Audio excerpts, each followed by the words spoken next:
अध्याय 11 परेशानी। पहला मिशन शुरू हुआ। मेजबान को यह सुनिश्चित करना है कि वह अंगरक्षक के रूप में अपनी स्थिति बनाए रखे। समय सीमा सप्ताह।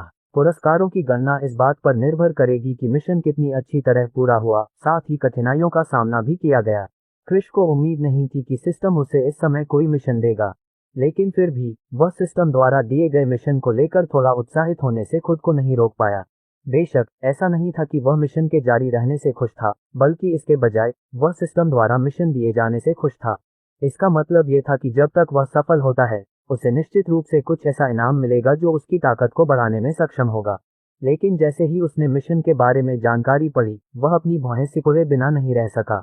आखिर मिशन ने उसे यह क्यों बताया कि उसे 1 सप्ताह तक बॉडीगार्ड के रूप में अपना पद संभालना है। उसके लिए 1 हफ्ते तक बॉडीगार्ड के पद पर बने रहना कितना मुश्किल था। लेकिन शर्वानी के बारे में जो जानकारी उसे दी गई थी, उसके बारे में सोचते हुए वह बहुत जिद्दी थी। वह सोचे बिना नहीं रह सका कि क्या उसके लिए इस पद पर बने रहना मुश्किल होगा। लेकिन चाहे कुछ भी हो, वह निश्चित रूप से हार मानने को तैयार नहीं था। उसे यह सुनिश्चित करना था कि वह अंगरक्षक के रूप में अपनी स्थिति बनाए रखे। ऐसा नहीं था कि वह किसी का नौकर बनकर खुश था, बल्कि इसके बजाय यह उस दुख से बाहर निकलने का एकमात्र तरीका था जिससे वह गुजर रहा था। कम से कम उसे तो यही उम्मीद थी। इसलिए अपने दिल में दृढ़ निश्चय के साथ उसने फैसला किया कि चाहे कुछ भी हो, उसे मिशन पूरा करना ही होगा। जहां तक अंकित ने दूसरे लोगों द्वारा निशाना बनाए जाने के बारे में जो कहा था, उसे वास्तव में इसकी परवाह नहीं थी। किसी भी मामले में जब तक वह 1 सप्ताह तक जीवित रहने में कामयाब रहा, उसके लिए निश्चित रूप से कुछ ऐसा पाने की संभावना थी जो उसे मजबूत बनाने में सक्षम था, जिससे उसके बचने की संभावना बढ़ गई। अंकित ने क्रिश की ओर देखा और वह आश्चर्यचकित हुए बिना नहीं रह सका जब उसने महसूस किया कि क्रिश के चेहरे पर कोई खास बदलाव नहीं आया था। उस समय उसने मन ही मन सिर हिलाया।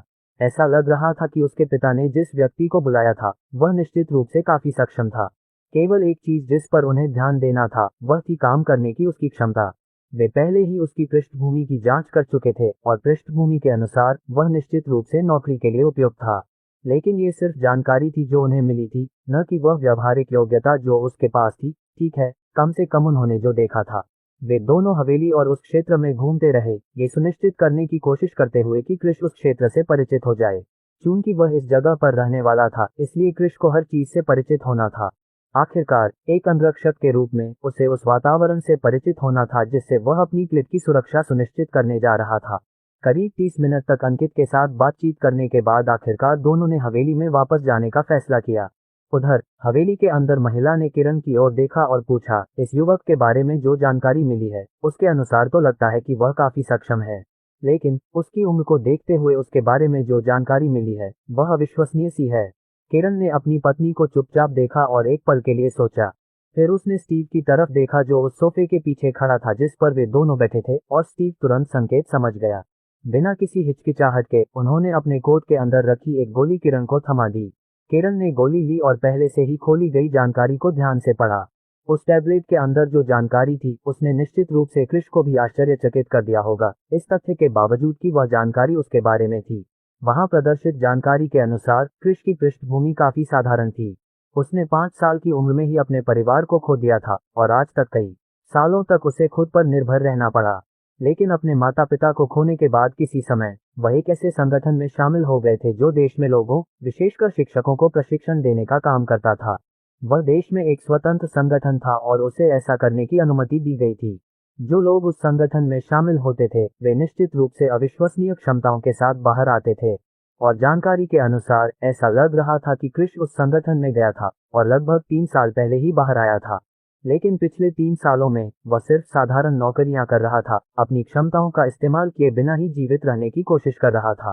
बेशक टैबलेट में उसके बारे में ये जानकारी भी प्रदर्शित थी कि उसे पीट कर मार डाला गया था, जिससे पता चलता है कि शहर में किसी व्यक्ति के बारे में जानकारी प्राप्त करने के लिए जीवन सिंह कितने डरावने थे। किरण खुद को थोड़ा सा उदास हुए बिना नहीं रख सका, लेकिन फिर भी उसने कुछ नहीं कहा और जानकारी को पढ़ना जारी रखा। थोड़ी देर बाद उसने टैबलेट स्टीव को वापस दे दिया और एक पल के लिए विचार किया। यहाँ प्रदर्शित जानकारी के अनुसार जब तक वह उस संगठन में शामिल है, तब तक वह निश्चित रूप से हमारी बेटी की रक्षा करने की क्षमता रखता है। ये सच हो सकता है कि उसके पास पर्याप्त योग्यताएं नहीं है, क्योंकि उसने संगठन में बहुत कम समय बिताया है, लेकिन फिर भी यह अभी के लिए बेहतर है क्योंकि हमारे पास इस समय कोई विकल्प नहीं है। किरण ने एक ही सांस में ये सब कह दिया। लीला चुप रही क्योंकि उसे पता था कि किरण ने जो कहा था वह सच था। इस समय वर्मा उन पर इतना दबाव डाल रहे थे कि उनके लिए किसी ऐसे व्यक्ति को ढूंढ पाना निश्चित रूप से मुश्किल था जो शर्वानी की रक्षा कर सके। मुझे लगता है कि उस संगठन में रहने के दौरान उसने जो कौशल हासिल किए हैं उसके आधार पर वह कुछ दिनों तक टिक सकता है। उसके बाद हम किसी ऐसे व्यक्ति की तलाश कर सकते हैं जो अधिक कुशल हो, लेकिन उस व्यक्ति को खोजने के लिए हमें अधिक संसाधनों का उपयोग करना होगा। लीला ने चेहरे पर शिकन के साथ कहा। किरण ने उससे सहमति जताई लेकिन उसने कुछ नहीं कहा। बेशक वह समझ गया था कि उन्होंने क्रिश को जो काम दिया था वह निश्चित रूप से काफी कठिन था, इसलिए वे केवल यही उम्मीद कर सकते थे कि क्रिश कुछ दिनों तक टिके रहने में सक्षम हो जाए, उसके बाद ही वे उस पद के लिए कोई दूसरा व्यक्ति ढूंढ पाएंगे। बेशक उन्हें क्रिश से बहुत ज्यादा उम्मीदें नहीं थी, क्योंकि उनका मानना था कि उसके पास इतनी क्षमता नहीं है कि वह ज्यादा समय तक टिक सके। आखिरकार वे जिन लोगों के साथ काम कर रहे थे वे सरल नहीं थे। हालांकि हमें शर्वानी के बारे में कुछ करना होगा। हम सभी जानते हैं कि अगर उसे पता चलेगा कि हमने उसके लिए एक अंगरक्षक रखा है तो वह निश्चित रूप से उसके लिए परेशानी खड़ी कर देगी। लीला ने चेहरे पर चिंता के भाव के साथ कहा। लीला की बात सुनने के बाद किरण ने उसे खारिज कर दिया। अगर वह शर्वानी को संभाल नहीं सकता तो इसका मतलब है कि वह निश्चित रूप से उसकी रक्षा करने के योग्य नहीं है। अगर वह उससे निपट नहीं सकता तो वह उस परेशानी से कैसे निपटेगा जिससे वह नहीं निपट सकती। किरण की बात सुनकर लीला कुछ नहीं बोली। इसके बजाय उसने बस यही सोचा कि उसने जो कहा था वह सच ही था। अगर क्रिश शर्वानी को संभाल नहीं सकता तो निश्चित रूप से उसकी मौजूदगी का कोई मतलब नहीं था। जब दोनों में सहमति बन गई तो किरण ने स्टीव की ओर देखा और निर्देश दिया, सुनिश्चित करें कि सभी व्यवस्थाएं हो चुकी हैं। आप शर्वानी को पहले से सूचित कर सकते हैं ताकि उसे पता चले कि क्या हो रहा है। मैं नहीं चाहती कि वह यहाँ आकर हमारे द्वारा किए गए काम से आश्चर्यचकित हो। हाँ मास्टर, स्टीव ने हल्का सा झुककर जवाब दिया। फिर वह मुड़ा और उसे जो आदेश दिया गया था उसे पूरा करने के लिए आगे बढ़ा। दूसरी ओर लीला ने किरण की ओर भौहें चढ़ाकर देखा। वह खुद को ये पूछे बिना नहीं रह सकी, क्या तुम्हें यकीन है कि इससे मदद मिलेगी? मुझे पूरा यकीन है कि जिस क्षण तुम शर्वनीत को यहाँ जो कुछ हुआ है उसके बारे में बताओगे वह वास्तव में घर वापस न आने का फैसला कर सकती है, और अगर वह घर वापस आती है तो वह निश्चित रूप से उस युवक के लिए परेशानी खड़ी करेगी। मैं समझती हूँ कि उसे इस समय कोई बॉडीगार्ड नहीं चाहिए। वह हमेशा जिद्दी रही है, लेकिन इस बार हमारे पास कोई विकल्प नहीं है। हम उसे ऐसे ही खेलने नहीं दे सकते। जहां तक क्रिश के लिए परेशानी खड़ी करने की बात है तो ये पहली परीक्षा होगी। अगर वह यहाँ की स्थिति को संभाल नहीं सकता तो कम से कम हम आगे क्या करना है इस बारे में पहले से ही निर्णय ले सकते हैं। किरण ने बेपरवाही से जवाब दिया। ये शब्द कहने के तुरंत बाद वह उठकर लिविंग रूम से बाहर चला गया। लीला ने किरण की कही बात पर विचार किया और उसे लगा कि वह वास्तव में सही था। वैसे भी ये सिर्फ एक परीक्षण था कि क्या क्रिश वास्तव में शर्वानी को संभाल सकता है, अन्यथा वे उसे बस निकाल सकते थे। अध्याय 12। पीछे हटने के लिए बलभवानी विश्वविद्यालय शहर के उत्तर की ओर स्थित था। शहर का ये हिस्सा शहर के पश्चिमी हिस्से की तरह ही था जहां ज्यादा आबादी नहीं थी। चूंकि यह एक बड़ी संस्था थी इसलिए ये स्पष्ट था कि इसे स्थापित करने के लिए एक बड़े क्षेत्र की आवश्यकता थी। इसलिए यह ऐसे क्षेत्र में स्थित था जो मानव बस्तियों से घिरा हुआ नहीं था।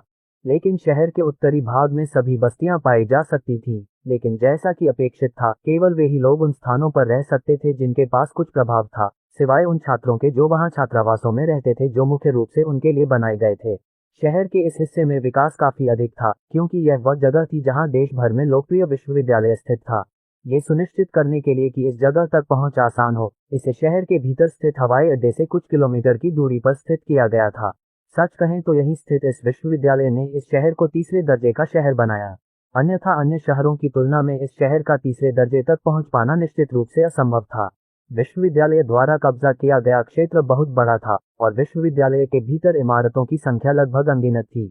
विश्वविद्यालय का बुनियादी ढांचा काफी उन्नत था और टायर सुविधा एक विशाल परिधि दीवार द्वारा बंद थी। विश्वविद्यालय के एक निश्चित हिस्से में वित्त विभाग की इमारत की तीसरी मंजिल पर स्थित व्याख्यान कक्ष के अंदर दो व्यक्ति आपस में बातचीत कर रहे थे। तो मैंने जो व्यवस्था की है उसके बारे में तुम क्या सोचते हो? क्या तुम्हें लगता है कि वे प्रतियोगिता के लिए सहमत होंगे? उन दोनों में से महिला, जिसके मध्यम लंबाई के लहराते लाल बाल और भूरी आंखें थीं, ने अपने सामने बैठे युवक की ओर देखते हुए पूछा। किसी भी अन्य संस्थान की तरह वे व्याख्यान कक्ष में छात्रों की कुर्सियों पर बैठे थे और वर्तमान में टायर कक्ष खाली था क्योंकि अन्य लोग पहले ही जा चुके थे। बेशक उन्हें सहमत होना ही होगा। वैसे भी वे क्यों मना करेंगे, क्योंकि ऐसा करने से उनकी प्रतिष्ठा को बहुत नुकसान पहुंचेगा। महिला के सामने बैठे युवक ने आत्मविश्वास से जवाब दिया। उसके छोटे सुनहरे बाल और भूरी आंखें थीं। उसका शरीर मांसल था और उसकी मांसपेशियां उसकी तन काली टी शर्ट के माध्यम से स्पष्ट रूप से देखी जा सकती थीं। महिला जो इस समय काले चमड़े की जैकेट के अंदर टी शर्ट पहने हुए थी, ने युवक को चुपके से देखा। वह कुछ पल के लिए कुछ सोच रही थी, फिर उसने फिर से बात की। यह अच्छा होने वाला है। अगर वे सहमत होते हैं तो हम इस बार निश्चित रूप से यह प्रतियोगिता जीतने जा रहे हैं। पिछली बार वे हमारे समूह के खिलाफ सिर्फ इसलिए जीतने में कामयाब रहे क्योंकि मैं नहीं था। लेकिन इस बार चूंकि मैं वहां जाऊंगी, मैं निश्चित रूप से यह सुनिश्चित करूंगी कि उन्हें पिछली बार जितना भुगतान करना पड़ा था उतना ही भुगतान करना पड़े। जैसे ही युवक ने ये सुना, वह खुद को थोड़ा उत्साहित हुए बिना नहीं रह सका। उसने अपने सामने खड़ी महिला को प्रशंसा भरी आंखों से देखा। उसके सामने खड़ी महिला न केवल सुंदर थी, बल्कि वह उस समूह की नेता भी थी जिससे वे जुड़े थे। चूंकि वे कैंपस में थे, इसलिए यह निश्चित रूप से अजीब नहीं था कि कई गिरोह बन गए होंगे। परिसर में विभिन्न गिरोहों के गठन के कारण प्रत्येक गिरोह के सदस्यों के बीच कई झगड़ों के कारण प्रतिस्पर्धा होना अपरिहार्य था। महिला कुछ कहने ही वाली थी कि अचानक उसका फोन बजने लगा।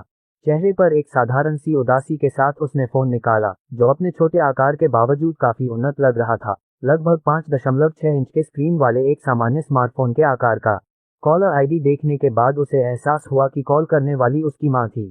थोड़ी देर की हिचकिचाहट के बाद उसने कॉल उठाया। अरे माँ, क्या हुआ? कुछ हुआ क्या? मैं अभी भी स्कूल में हूँ, महिला ने फोन आते ही पूछा। कॉल के दूसरी तरफ से कुछ देर तक चुप्पी रही, फिर एक महिला की आवाज ने जवाब दिया, शर्वानी, क्या हर बार जब मैं तुम्हें कॉल करता हूँ तो कुछ न कुछ जरूर होता है? वॉयस कॉमा से यह स्पष्ट था कि दूसरा पक्ष निश्चित रूप से शर्वनित की प्रतिक्रिया के तरीके से खुश नहीं था। सवाल सुनने के बाद शर्वानी मुस्कुराने से कतराते हुए कठोरता से बोली, नहीं माँ, आप जानती हैं, जब मैं स्कूल में होती हूँ तो आप मुझे आमतौर पर फोन नहीं करती, इसलिए मैं सोच रही हूँ कि क्या वाकई कुछ हुआ है। जो भी हो, मुझे पता है कि तुम अभी भी स्कूल में हो क्योंकि तुम कुछ करने की योजना बना रहे हो। लेकिन मैं तुम्हें पहले ही बता दूं, तुम्हें सावधान रहना चाहिए क्योंकि तुम इस समय परिवार की स्थिति जानते हो। कॉल के दूसरी तरफ मौजूद महिला ने गंभीरता से कहा। शर्वानी के चेहरे पर थोड़ी गंभीरता आ गई क्योंकि उसने सोचा कि परिवार इस समय किस स्थिति से जूझ रहा है। लेकिन उसने वास्तव में नहीं सोचा था कि कोई ऐसा व्यक्ति है जो फिलहाल उसे परेशान करने वाला है ना? लेकिन फिर भी वह अपनी मां को ये बात नहीं बता सकती थी, अन्यथा ये निश्चित रूप से उसके लिए परेशानी का कारण बनने वाला था। इससे पहले कि शर्वानी कुछ कह पाती, कॉल के दूसरी तरफ से महिला ने बोलना जारी रखा। हमने कल से तुम्हारे साथ रहने के लिए एक व्यक्ति का इंतजाम किया है, इसलिए तुम्हें उसके साथ अच्छा व्यवहार करना आना चाहिए। अगर तुम परेशानी पैदा करोगे तो तुम्हें पता होना चाहिए कि तुम्हें सजा मिलेगी। शर्वनी को यह सुनकर थोड़ी हैरानी हुई। उन्होंने उसके साथ रहने के लिए एक व्यक्ति की व्यवस्था की थी। ये कैसा तर्क था? क्या वे वास्तव में उसके लिए एक पति की तलाश कर रहे थे? बेशक वह एक विद्रोही व्यक्ति थी और ऐसा कोई तरीका नहीं था जिससे वह ऐसी किसी बात पर सहमत हो। इसलिए उसने तुरंत अपनी आवाज में थोड़ा गुस्सा दिखाते हुए जवाब दिया, मैंने पहले ही कहा था कि मुझे उन बेवकूफों की परवाह नहीं है। चाहे वह कोई भी हो, मैं निश्चित रूप से उनमें से किसी की भी बात पर सहमत नहीं होने वाली। जहां तक मेरे साथ रहने की बात है, तो मैं ये सुनिश्चित करने जा रही हूँ कि वे रोते हुए वापस भाग जाएं। दोनों के बीच कुछ देर की खामोशी के बाद दूसरी तरफ बैठी महिला फिर से बोली, तुम्हारे लिए पति की तलाश के बारे में किसने कहा? जब से तुमने पिछली बार हंगामा किया था, तब से हमने तुम्हारे लिए किसी व्यक्ति की तलाश पूरी तरह से बंद कर दी थी। लेकिन तुम जानती हो कि यह कुछ समय के लिए ही है और कुछ समय बाद ये जारी रहने वाला है। मुझे इस बात की परवाह नहीं है कि यह अभी होगा या बाद में, लेकिन कोई बात नहीं, मैं उन बेवकूफाना अरेंज मैरिज को नहीं चाहती। क्या मुझे चुनाव करने का अधिकार नहीं है? शर्वानी ने गुस्से से जवाब दिया। भूल जाओ, चलो अभी इस बारे में बात नहीं करते। तुम्हारे पिता ने तुम्हारे लिए एक अंगरक्षक की व्यवस्था की है। हम जिस वर्तमान स्थिति का सामना कर रहे हैं, उसमें तुम्हारी सुरक्षा बहुत महत्वपूर्ण है। इसलिए कोई है जो अगले कुछ दिनों तक तुम्हारी सुरक्षा का ख्याल रखेगा। महिला ने असहाय आह भरते हुए कहा। एक बार फिर चुप्पी छा गई, जब शर्वानी ने अपनी मां द्वारा कहे गए पानी को पचाने की कोशिश शुरू कर दी। करीब 5 सेकंड बाद ही उसने कोई प्रतिक्रिया दी। बॉडीगार्ड, तुम्हें पता है कि यह ऐसी चीज है जो मुझे बिल्कुल पसंद नहीं है, और यही वजह है कि मैं हमेशा मीडिया से दूर रहती हूँ। मुझे ये पसंद नहीं कि कुछ बेवकूफ लोग हर जगह मेरा पीछा करें, शर्वानी ने चेहरे पर शिकन के साथ कहा। वह इस बात से पूरी तरह नाखुश थी। ऐसा नहीं था कि यह पहली बार था कि उसके परिवार ने किसी व्यक्ति को उसका अंगरक्षक नियुक्त किया था, लेकिन वह हमेशा उन्हें भगा देती थी, या अगर वह उनसे निपट नहीं पाती थी तो उनके लिए परेशानी खड़ी कर देती थी। वह अपने समय पर किसी सख्त व्यक्ति को रखने के लिए सहमत नहीं थी, क्योंकि वे उसकी स्वतंत्रता को सीमित कर देते। उसने सोचा था कि पिछले नाटक के बाद उसका परिवार ऐसा कुछ नहीं करेगा जो उसे पसंद नहीं है, लेकिन ऐसा लग रहा था कि वह गलत थी। मैं समझती हूँ कि तुम क्या कहना चाह रही हो। मुझे पता है कि तुम्हें ये सब पसंद नहीं है, लेकिन तुम्हें ये समझना होगा कि वर्तमान परिस्थितियां तुम्हारे लिए बिल्कुल भी अनुकूल नहीं हैं। इसलिए तुम्हें अगले कुछ दिनों तक ये सब सहना होगा, उसके बाद ही तुम अपनी मर्जी से कुछ भी करने की आज़ादी हासिल कर पाओगी। महिला ने बेबसी से जवाब दिया, जो भी हो, मुझे अब वास्तव में परवाह नहीं है। आपने मेरे लिए जो भी व्यवस्था की है, चाहे आप माने या न माने, मैं ये सुनिश्चित करने जा रही हूँ कि वह पीछे हट जाए। यह मत कहिए कि मैंने ही अस्वीकार किया है, लेकिन मैं ये सुनिश्चित करने जा रही हूँ कि ये दूसरा व्यक्ति ही है जो स्वेच्छा से पीछे हट जाए। शर्वनी ने दांत पीसते हुए कहा, इससे कोई फर्क नहीं पड़ता। अगर यह सच है कि वह पीछे हटने वाला है, तो इसका मतलब है कि वह आपकी सुरक्षा के काम के लिए उपयुक्त नहीं है। लेकिन अगर वह पीछे नहीं हटता, तो मुझे उम्मीद है कि आप सहयोग करेंगे। आपके पास उसे पीछे हटाने के लिए सिर्फ 1 सप्ताह का समय है। यदि आप सफल नहीं होते हैं, तो आपको उसे अपने साथ रखने के लिए सहमत होना पड़ेगा। महिला ने जवाब दिया और शर्वानी को कुछ भी कहने का मौका दिए बिना फोन काट दिया। अध्याय 13 घर वापसी। शर्वानी को जब पता चला कि उसकी मां ने पहले ही फोन काट दिया है, तो वह बहुत क्रोधित हो गई। उस पल उसे एहसास हुआ कि इस मामले पर बात करना उसके लिए फिलहाल असंभव है। जहां तक इस समय उसे कॉल करने की बात है, तो ये बिल्कुल असंभव था, क्योंकि वह अपनी मां को अच्छी तरह समझती थी। अगर वह अभी कॉल करती, तो कुछ भी बदलने वाला नहीं था, क्योंकि उसकी मां काफी निर्णायक थी। गुस्से में शर्वानी को देखकर उसके सामने बैठा युवक आश्चर्यचकित हो गया कि आखिर हो क्या रहा है। शर्वानी, क्या हुआ? कोई परेशानी है? युवक ने चेहरे पर चिंता के भाव के साथ पूछा। अगर टायर कैंपस में कोई ऐसा था जिसकी उसे वाकई परवाह थी, तो वह निश्चित रूप से उसके सामने खड़ी महिला थी। ये केवल उसके परिवार और शर्वानी के परिवार के बीच के रिश्ते के कारण नहीं था, बल्कि यह इस तथ्य के कारण भी था कि वह वास्तव में उसकी परवाह करता था और उसके प्रति भावनाएं रखता था। लेकिन शर्वानी के व्यक्तित्व के कारण उसके लिए ये स्वीकार करना निश्चित रूप से असंभव था। वह केवल यही कर सकता था कि वह उसके साथ रहे और यह सुनिश्चित करे कि कोई भी उसके पास न आए। इस सब के अंत में वह यह अनुमान नहीं लगा सकता था कि वह वास्तव में किसी और से प्यार करने लगेगी। हो सकता है कि उसे इस समय रिश्तों की परवाह न हो, लेकिन कौन बता सकता है कि क्या कोई और व्यक्ति है जो उसे उनके बारे में बताएगा।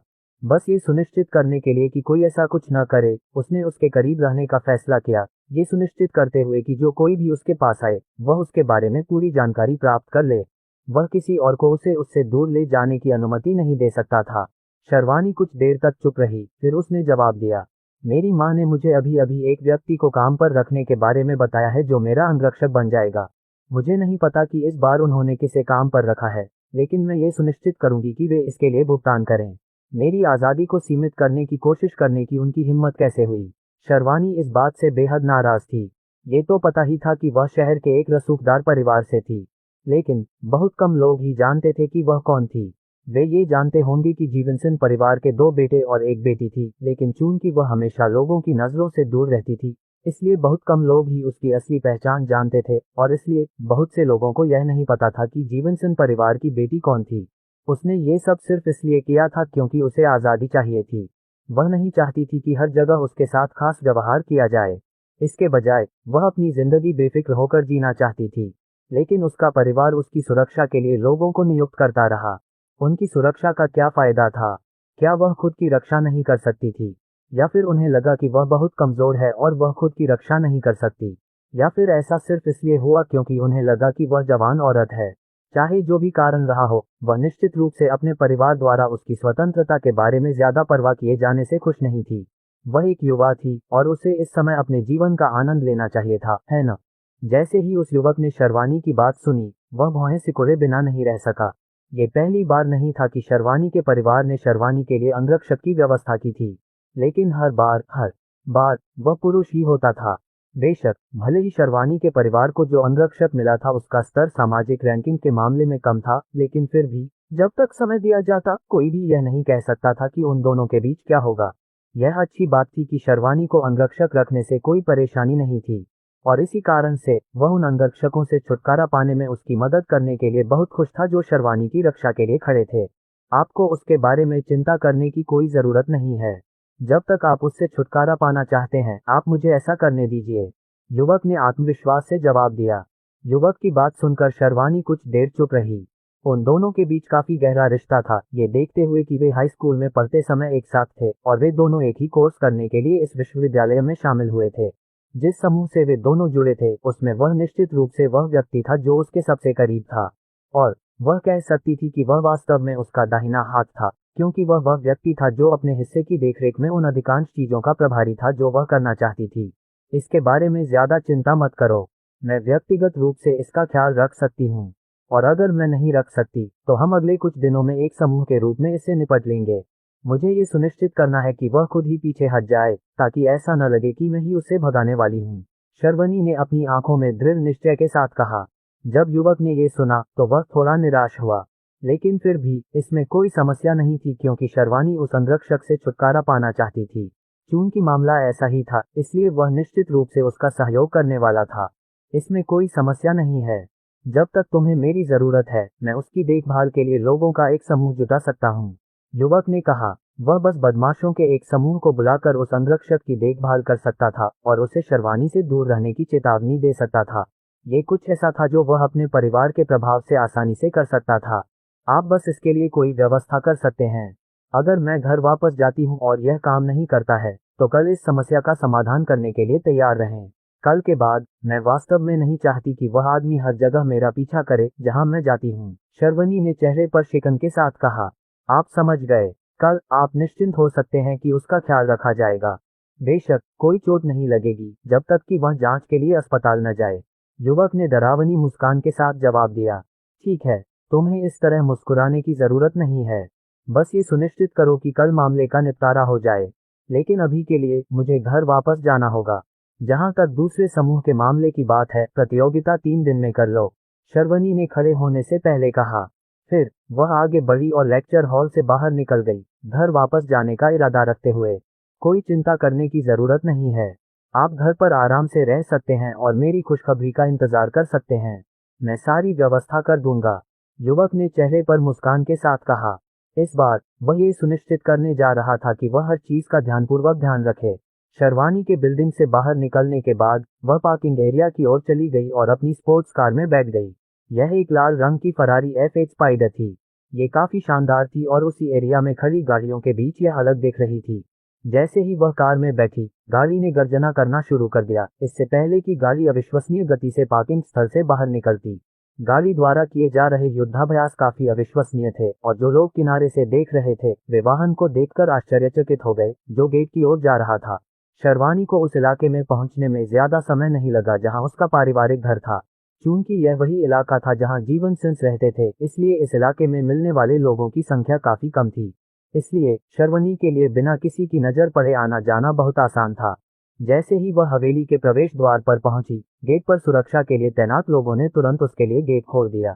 जिस गति से वे शर्वानी के लिए गेट खोल रहे थे वह वास्तव में किरण के आने के समय की तुलना में तेज था। जैसे ही शर्वानी परिसर में पहुंची, उसने वाहन को पार्किंग स्थल तक ले जाने की जहमत नहीं उठाई, बल्कि उसने उसे प्रवेश द्वार के पास ही छोड़ दिया और उससे उतर गई।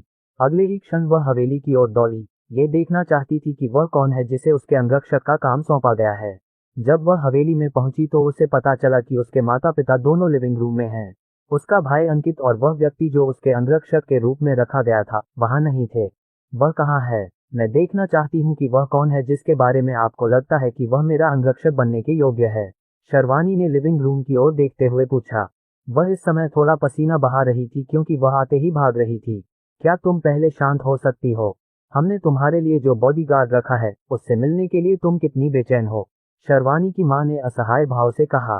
बेशक उसे उम्मीद थी कि बॉडीगार्ड के बारे में बताते ही शर्वानी ऐसा ही व्यवहार करेगी। शर्वनी एक पल के लिए शांत हो गई।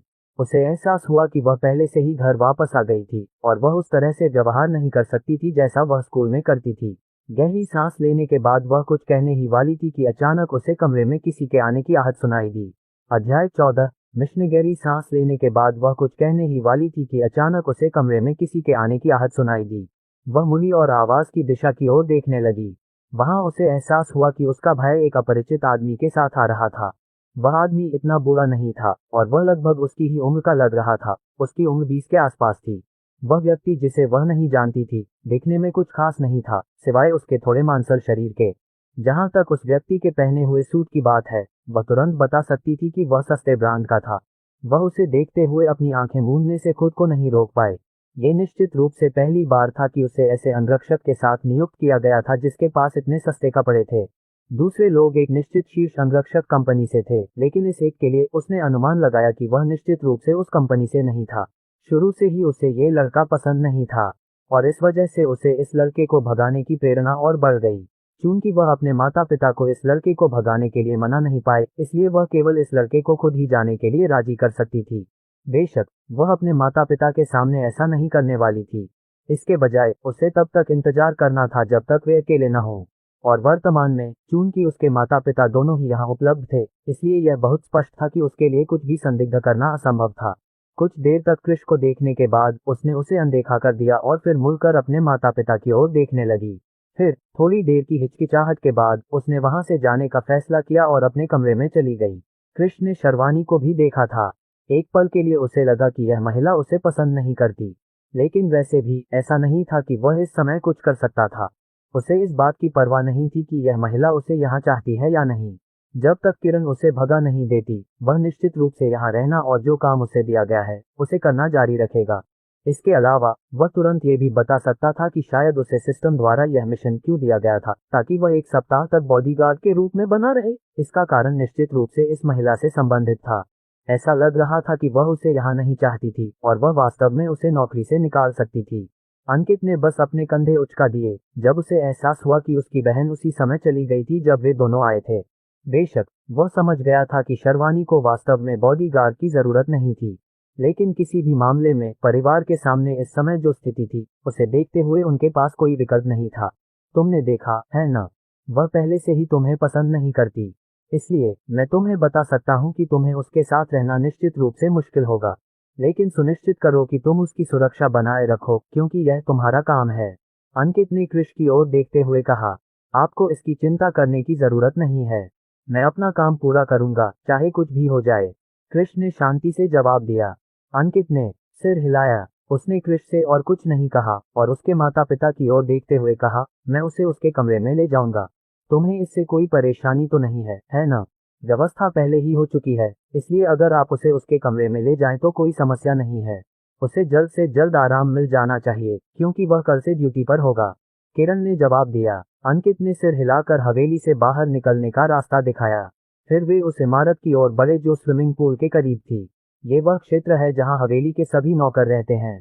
फिलहाल आप यहाँ रहेंगे, अंकित ने कहा जब वे इमारत की दूसरी मंजिल पर स्थित एक कमरे के अंदर पहुंचे। क्रिश कुछ नहीं बोला और कमरे में चला गया। इस बार वह अपने साथ कुछ भी नहीं लाया था और ऐसा लग रहा था कि उसे अभी जो कपड़े पहने हुए हैं उन्हीं में रहना पड़ेगा। क्रिश के कमरे में आने के बाद अंकित वापस मुख्य भवन में चला गया। उसे अभी भी अपने पिता से कुछ बात करनी थी। क्रिश, जो पीछे रह गया था, ने कमरे को देखते ही अपना कोट उतार दिया। कमरा इतना आलीशान था कि कोई भी व्यक्ति शक नहीं कर सकता था कि यह वास्तव में नौकरों का क्वार्टर है। उसे जो कमरा दिया गया था उसमें एक बेडरूम था जिसमें एक अलग बाथरूम था। कमरे के छोटे से लिविंग रूम में कई सोफे थे और उनमें से हर एक सोफे महंगा लग रहा था, हालांकि मुख्य हवेली में रखे सोफे जितने महंगे नहीं थे। इसके अतिरिक्त लिविंग रूम में 5 का टेलीविजन था। छत पर एक झूमर लटका हुआ था जो टायर रूम को रोशन कर रहा था। फर्श पर टाइलें लगी हुई थी और वे बेहद साफ थीं, जो ये दर्शाता था कि इस कमरे का रखरखाव अच्छी तरह से किया गया था, भले ही यहाँ कोई नहीं रहता था। अपने जूते उतारने के बाद क्रिश ने अपना कोट हैंगर पर टांग दिया। उसके बाद वह कमरे का निरीक्षण करने चला गया। वह इस कमरे को लेकर थोड़ा संतुष्ट हुए बिना नहीं रह सका। यद्यपि यह सच था कि यह कमरा उस घर से तुलना नहीं कर सकता था जो उनके पास उस समय था जब उनके माता पिता जीवित थे, लेकिन फिर भी वह मुख्य हवेली थी और यह सिर्फ एक नौकर का क्वार्टर था। अमीर लोग निश्चित रूप से बहुत ज्यादा खर्चीले होते हैं, लेकिन किसी भी मामले में इससे कोई फर्क नहीं पड़ता। ऐसा लगता है कि जब तक मैं सब कुछ ठीक से करता रहूंगा, मेरा जीवन निश्चित रूप से सही दिशा में बदल जाएगा। क्रिश ने खुद से बात करते हुए नहाने का फैसला किया। नहाने के बाद वह बाथरूम में लगे शीशे में अपना प्रतिबिंब देखने से खुद को रोक नहीं पाया। उस पल वह पूरी तरह से दंग रह गया। उसका शरीर वास्तव में पूरी तरह से बदल गया था। शुरुआत में इस तथ्य के कारण कि उसने 5 साल की उम्र से बहुत सी चीजें की थी, उसने काफी मांसपेशियां बनाई थीं, लेकिन फिर भी वे उतनी प्रमुख नहीं थीं और पर्याप्त पोषण की कमी के कारण उसका शरीर उतना बड़ा नहीं था। लेकिन अब उसका शरीर लगभग एक आदर्श आकृति की परिभाषा बन चुका था। वह देख सकता था कि उसके पेट की मांसपेशियां अच्छी तरह से उभरी हुई थीं और उसकी मांसपेशियों की रेखाएं दूर से आसानी से देखी जा सकती थीं। इस तथ्य के बावजूद कि उसके रूप में बहुत अधिक परिवर्तन नहीं हुआ था, फिर भी उसने महसूस किया कि उसका आकर्षण वास्तव में काफी हद तक बढ़ गया था। इस बारे में सोचते हुए क्रिश को एहसास हुआ कि यह निश्चित रूप से उस घटना से संबंधित था जहां उसे सिस्टम द्वारा ठीक किया गया था। उस समय वह उस क्षेत्र को छोड़ने की जल्दी में था जहां उसे मरने के लिए फेंक दिया गया था। घर वापस जाने के लिए उसने अपने साथ हुए बदलावों पर ज्यादा ध्यान नहीं दिया, लेकिन अब इस बारे में सोचते हुए उसे साफ साफ याद आ गया कि वह पहले से ज्यादा मजबूत हो गया था। बस इतना था कि उसने किसी तरह अपनी ताकत में हुई वृद्धि को बहुत जल्दी स्वीकार कर लिया था। वह इस बारे में भूल गया था। अपनी मुट्ठियां कसते हुए वह उन मांसपेशियों के भीतर छिपी विस्फोटक शक्ति को महसूस कर सकता था। इस पल उसे लगा कि वह निश्चित रूप से पहले से लगभग 2 गुना अधिक मजबूत था। ऐसा लगता है कि यह सिस्टम काफी जादुई है। जब तक यह मुझे इस तरह की ताकत दे सकता है, गोलियों का प्रतिरोध करने में सक्षम है, मुझे निश्चित रूप से बॉडीगार्ड होने में ज्यादा परेशानी नहीं होगी। अगर मेरे पास गोलियों से बचने की क्षमता है तो मैं निश्चित रूप से एक सुपर बॉडीगार्ड बन जाऊंगा। क्रिश ने खुद को आईने में देखते हुए खुद से सोचा। मेजबान को ताकत के बारे में ज्यादा चिंता करने की जरूरत नहीं है। जब तक मेजबान किसी मिशन को पूरा कर सकता है, तब तक मेजबान के पास जो ताकत हो सकती है वह अकल्पनीय हो सकती है। इस समय उसके विचारों तक पहुंच रखने वाली प्रणाली ने उसे जवाब दिया। हालांकि क्रिश इस बात से काफी असहज था कि कोई ऐसी चीज थी जो उसके विचारों तक पहुंच सकती थी, लेकिन फिलहाल वह कुछ नहीं कर सकता था। और सिस्टम ने जो कहा था उसे सुनने के बाद क्रिश मिशन के लिए उत्सुक हो गया। बस इतना था कि सिस्टम द्वारा उसे जो मिशन दिया गया था उसे पूरा करने के लिए एक टायर सप्ताह की आवश्यकता थी। ये बहुत लंबा होने वाला था, है ना?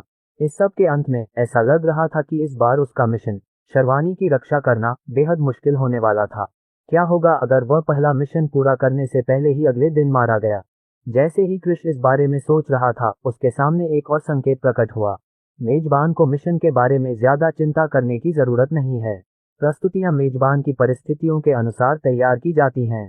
इस तथ्य के बावजूद कि मेजबान को पहले ही एक मिशन दिया जा चुका है, ऐसे कुछ मिशन भी हो सकते हैं जो मेजबान को दिए जाएंगे और उन्हें तुरंत पूरा किया जा सकता है।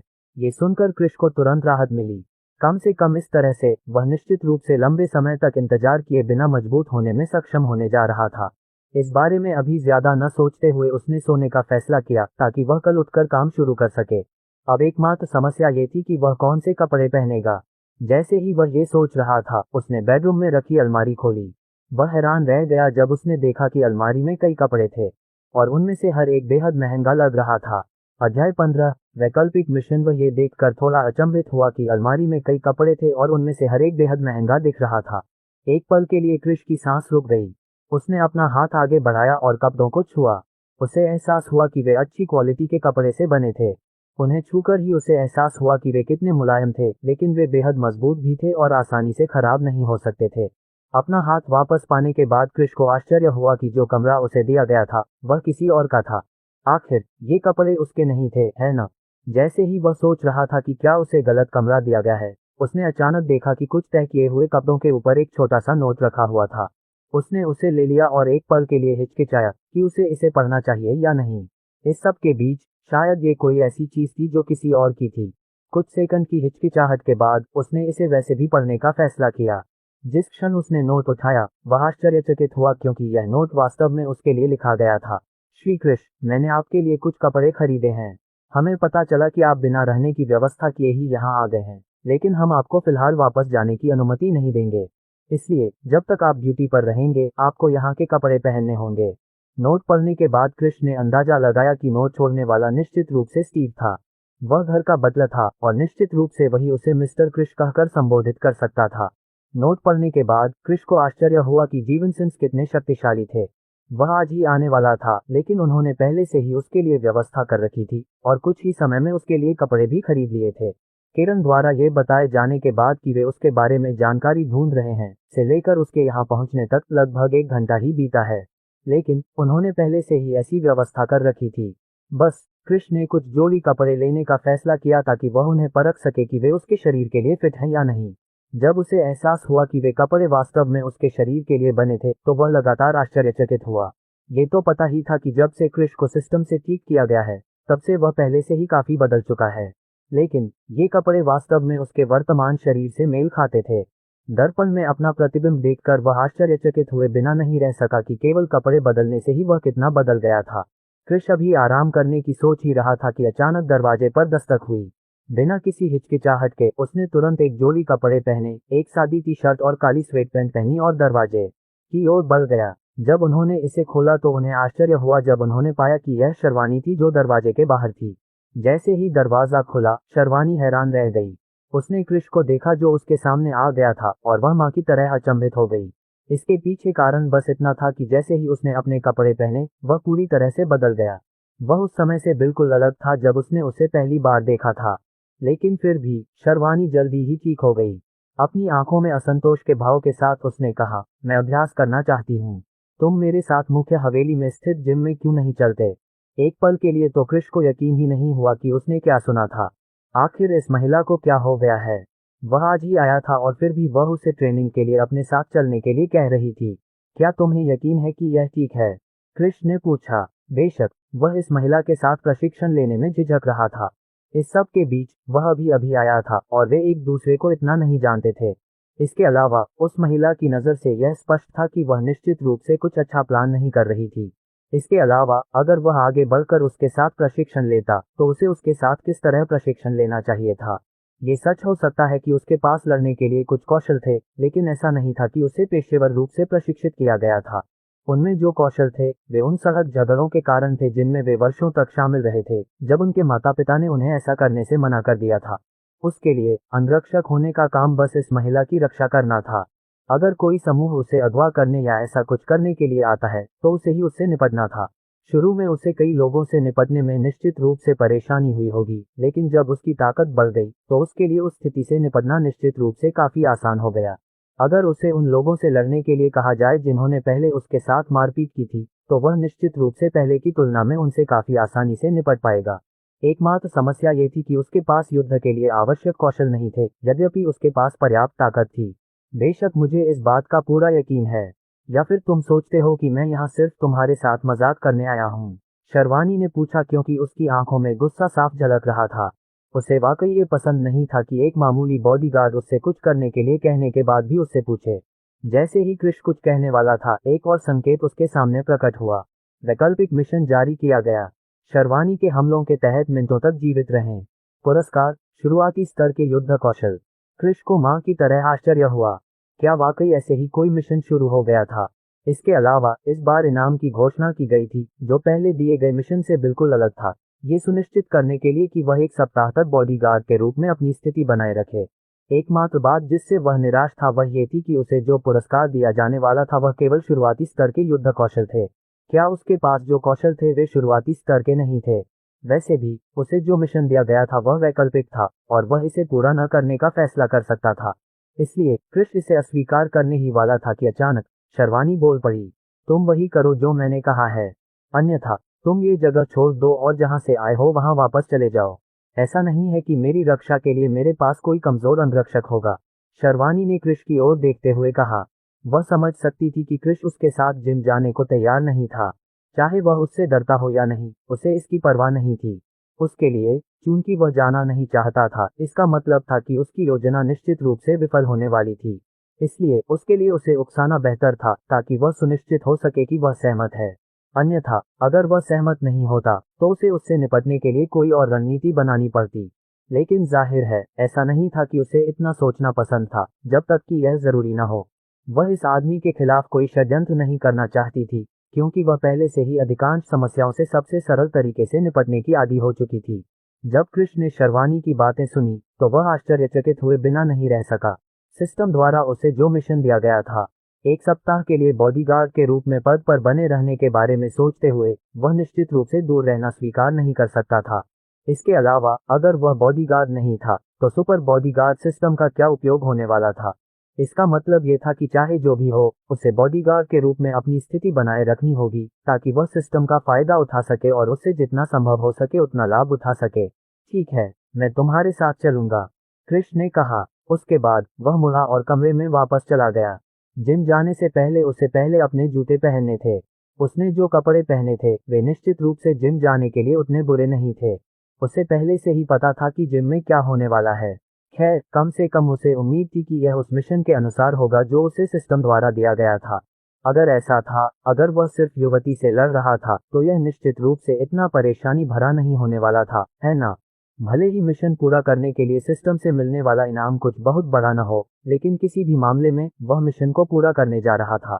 सिर्फ शर्वानी से निपटना इतना लंबा समय लेने वाला नहीं था, है ना? जूते पहनने के बाद वे दोनों नौकरों के कमरे से निकलकर मुख्य हवेली की ओर चल पड़े। लेकिन उन्होंने हवेली के मुख्य प्रवेश द्वार का इस्तेमाल नहीं किया, बल्कि इसके बजाय उन्होंने हवेली के पीछे स्थित एक अन्य प्रवेश द्वार का इस्तेमाल किया और फिर तहखाने की ओर चल पड़े। अध्याय 16 मुकाबला। मुख्य हवेली के बैठक कक्ष में किरण और लीला अपनी अपनी कंपनियों से संबंधित कुछ मामलों पर चर्चा कर रही थीं। अब जबकि वर्मा के साथ झगड़ा बढ़ गया था, ये निश्चित रूप से स्पष्ट था कि कंपनियों में कुछ परेशानियां पैदा होंगी।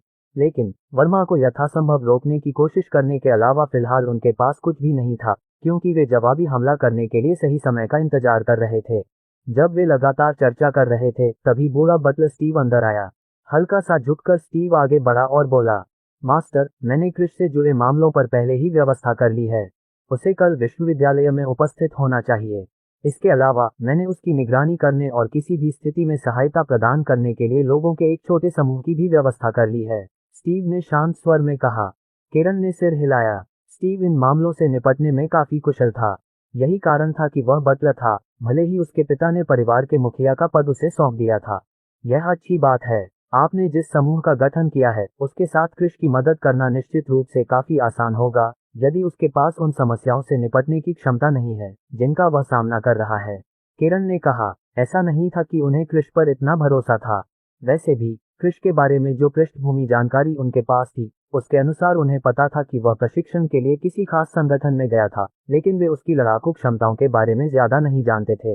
आखिरकार इस तथ्य के बावजूद कि जीवन संगठन काफी प्रभावशाली थे, उनका उस संगठन में कोई प्रभाव नहीं था। इसलिए उनके लिए उस संगठन में क्रिश और उसकी उपलब्धियों के बारे में जानकारी प्राप्त करना असंभव था।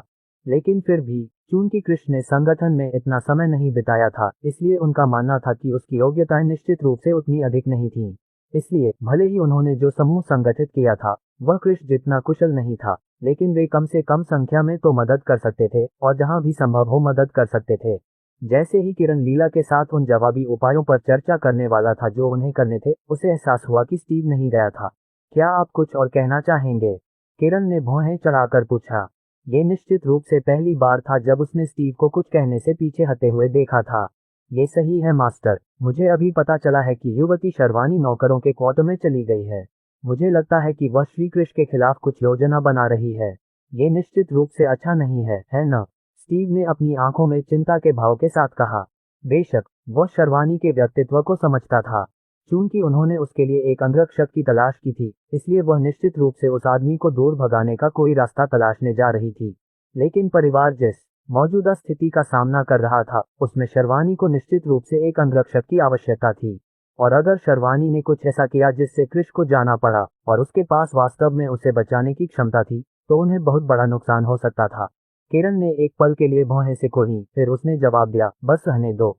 लेकिन सिर्फ मामले की जांच के लिए तुम शर्वानी की हरकतों पर नजर रख सकते हो। हम क्रिश को तब तक नहीं खो सकते जब तक कि हम उसकी क्षमताओं को पूरी तरह से न समझ लें। अगर उसमें ज्यादा क्षमताएं नहीं हैं, तो हम उसकी जगह कोई दूसरा व्यक्ति ढूंढने के बाद उसे दूर रख सकते हैं। ठीक है मास्टर, मैं अब ये करूंगा, स्टीव ने जवाब दिया और फिर मुड़कर लिविंग रूम से बाहर चला गया। लीला ने किरण की ओर देखा और पूछा, क्या तुम इस बारे में निश्चित हो? अगर शर्वानी वास्तव में क्रिश को मार देती है और उन दोनों के बीच का रिश्ता खत्म हो जाता है, तो यह निश्चित रूप से मददगार नहीं होगा, क्योंकि क्रिश को शर्वानी की रक्षा करनी होगी। कोई समस्या नहीं है। मुझे नहीं लगता कि शर्वानी कुछ ऐसा करने जा रही है जिससे उसके और क्रिश के बीच का रिश्ता खराब हो जाए। और अगर वह ऐसा कुछ करती भी है, तो मुझे लगता है कि रिश्ता इस तरह से खराब नहीं होगा कि वे एक दूसरे के दुश्मन बन जाएं। किरण ने जवाब दिया। उन्होंने कुछ देर चुप रहने के बाद कहा, ये सच हो सकता है कि शर्वानी थोड़ी जिद्दी है, लेकिन फिर भी उसके पास कुछ दिमाग है।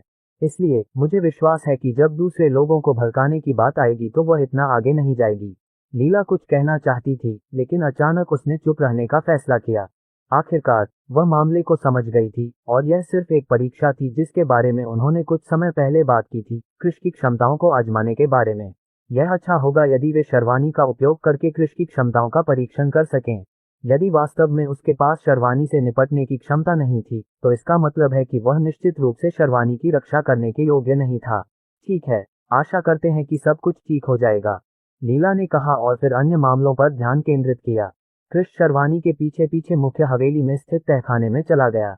हालांकि यह एक तहखाना था, लेकिन ये काफी अच्छी तरह से व्यवस्थित था और यह बिल्कुल भी तहखाने जैसा नहीं लग रहा था। इस स्थान की रोशनी ने तहखाने के हर कोने को रोशन कर दिया था, जिसमें वह गलियारा भी शामिल था जिसका उपयोग उन्होंने प्रशिक्षण कक्ष में जाने के लिए किया था, जिससे सारा अंधेरा दूर हो गया था। तहखाने के भीतर हवा का संचार अच्छी तरह से हो रहा था, क्योंकि तहखाने में कई एयर कंडीशनर लगाए गए थे और वे तहखाने के भीतर अच्छा वातावरण बनाए रखने में सक्षम थे। जब वे अंदर आ रहे थे, तब क्रिश को एहसास हुआ कि बेसमेंट में 3 अलग अलग दरवाजे हैं। दरवाजे बंद थे और जिस दरवाजे से वे अंदर घुसे थे, वह जिम की ओर जाता था, जो हवेली के लिए प्रशिक्षण क्षेत्र था। जिम काफी बड़ा था, जो करीब 3000 वर्ग मीटर के बड़े क्षेत्र में फैला हुआ था। ये स्पष्ट था कि बेसमेंट ऊपर स्थित हवेली से बड़ा था। जिम सभी आधुनिक उपकरणों से सुसज्जित था और वहां एक रिंग भी थी जिसका उपयोग मुकाबला या लड़ाई के लिए किया जा सकता था। इसके अलावा रिंग में कई जोड़ी बेंच भी थी, जो जाहिर तौर पर दर्शकों के लिए थी। इस समय टायर जिम में कोई और नहीं बल्कि एक महिला थी जो पंचिंग बैग पर मुक्का मारकर ट्रेनिंग कर रही थी। उसने black lady gym crop top और टाइट ट्राउजर पहना हुआ था और साथ में स्पोर्ट्स शूज भी पहने हुए थे।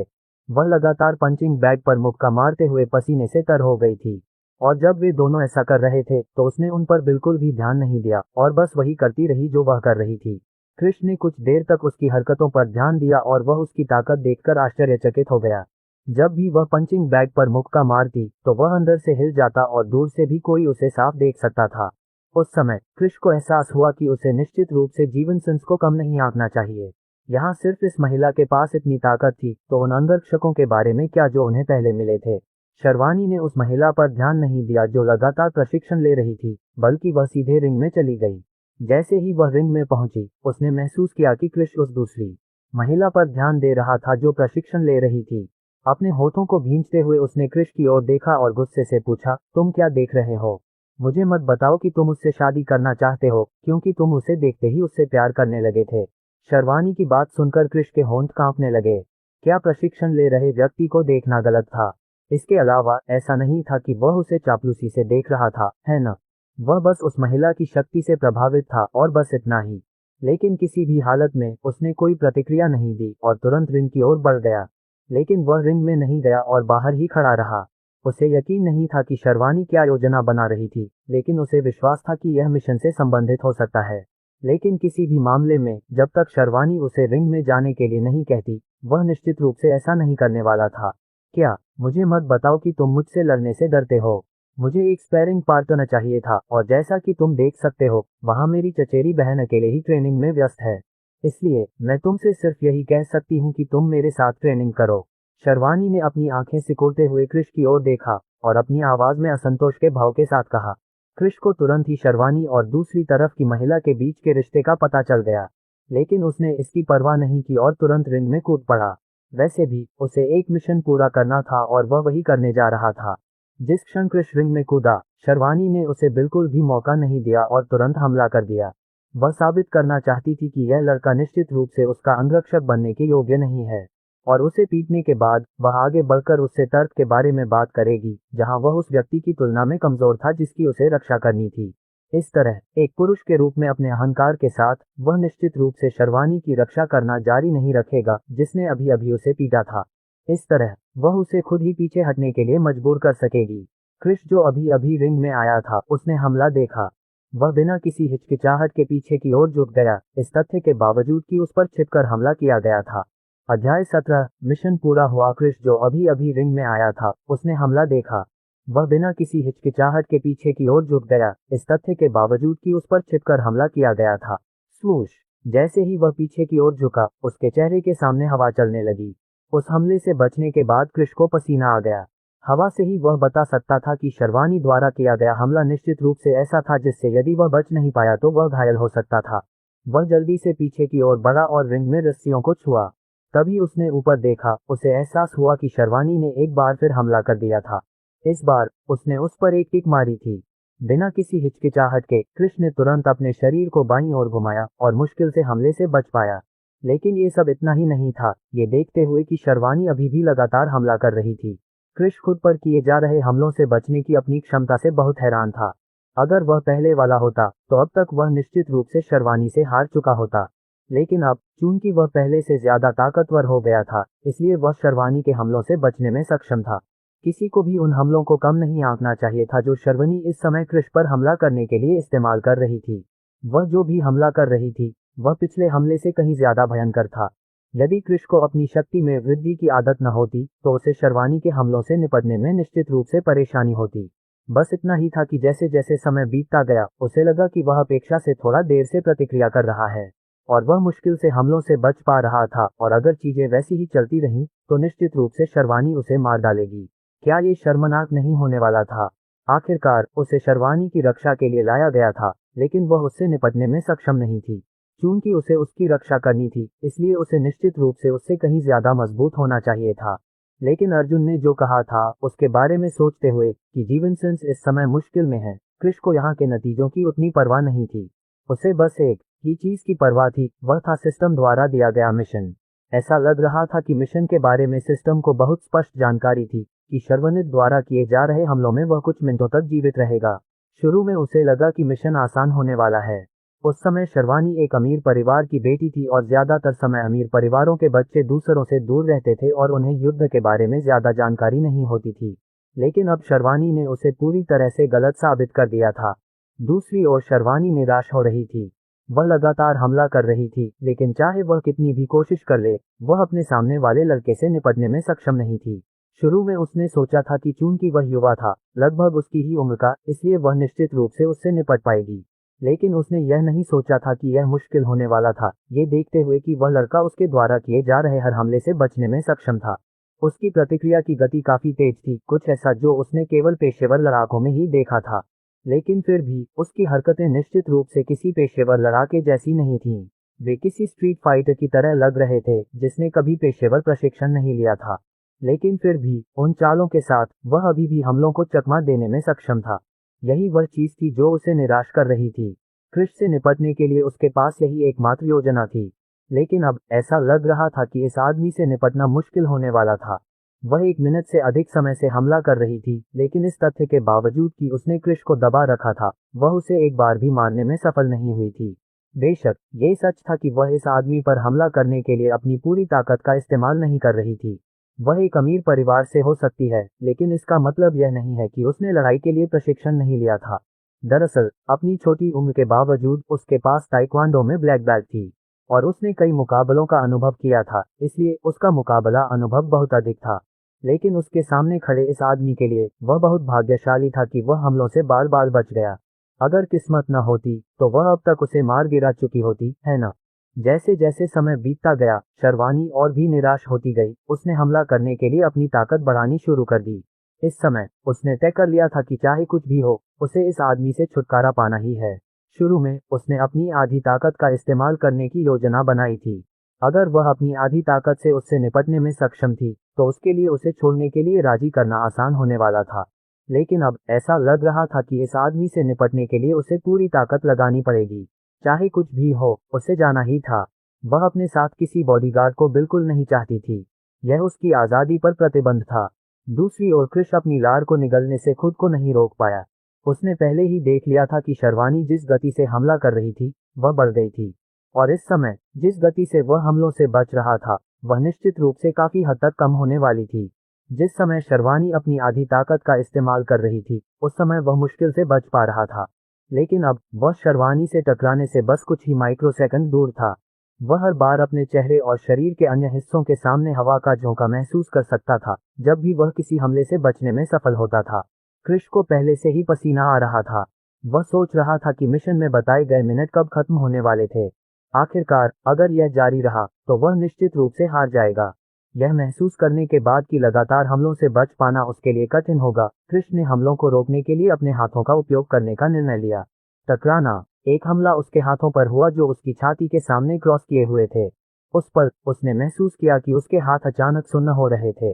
शर्वानी द्वारा की गई किक की ताकत ऐसी नहीं थी जिसे वह इतनी आसानी से रोक सकता था। क्रिश को खुद को संभालने से पहले 3 कदम पीछे हटना पड़ा। लेकिन वह अभी संभला ही था कि अचानक शर्वानी आ गई और उसकी छाती पर मुक्का मारने लगी।